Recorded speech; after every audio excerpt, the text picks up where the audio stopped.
Bonsoir à tous. Je vais vous expliquer mon témoignage, comment j'ai j'ai rencontré le Seigneur. Moi, j'étais un garçon que j'ai jamais connu la boisson, la cigarette. Tout ça, ça m'intéressait pas. Voilà, c'était des choses de ce monde qui m'intéressaient pas. Moi, mon intérêt à moi, c'était, on va dire, ma passion. C'était le sport. Voilà, le ballon, les salles de sport, c'était ma passion. J'étais que là-dedans, que là-dedans. Je vivais pour ça. Les sorties, c'était très très très rare que je faisais des sorties. Et ma vie, elle s'est déroulée comme ça. Mon père adorait aussi le ballon. Voilà.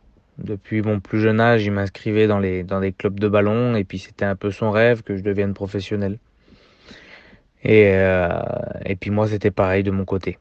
Et je réussissais bien. Pour mon âge, chaque âge que j'ai eu, j'étais au plus haut niveau que je pouvais être.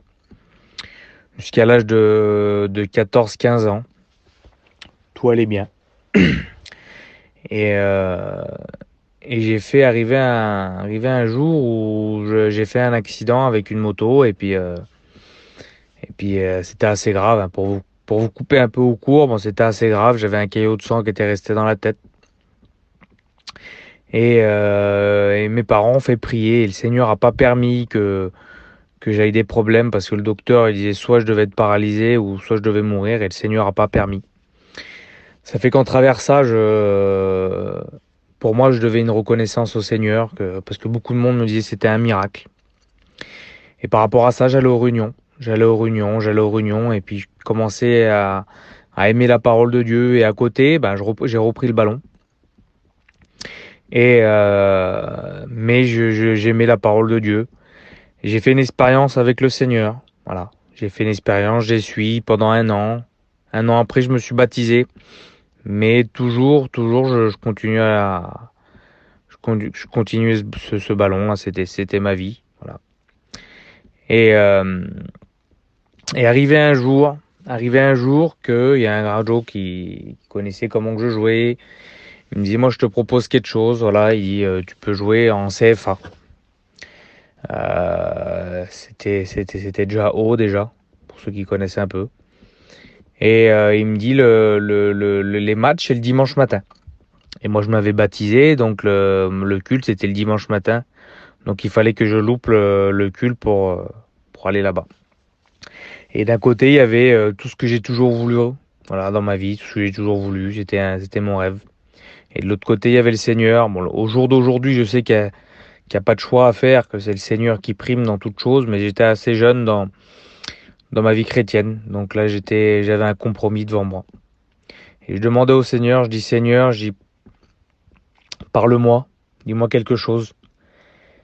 Et le Seigneur, il s'est pas fait attendre. Il m'a dit si tu vas, que tu continues dans le ballon, il dit tu auras des grandes choses, le monde t'apportera beaucoup de choses, mais tu seras perdu. Et il dit si tu continues avec moi, il dit tu auras la vie éternelle. Et c'était la plus belle des réponses que le Seigneur il a pu me donner. C'était une réponse simple, mais c'était la plus belle des réponses qu'il a pu me donner. Et j'ai choisi de continuer avec le Seigneur. Et je vous promets que jusqu'à ce jour, je regrette pas une seconde le choix que j'ai fait. Le choix que j'ai fait, ça m'a tout apporté. Le Seigneur, il avait un chemin tout tracé pour moi. Il m'a donné un foyer chrétien, des enfants en pleine santé. La paix, je l'ai. J'étais un garçon, je dormais pas des nuits. J'avais peur que le Seigneur y revienne. Le Seigneur, il m'a donné cette paix, que si le Seigneur y revient, que je pars avec lui.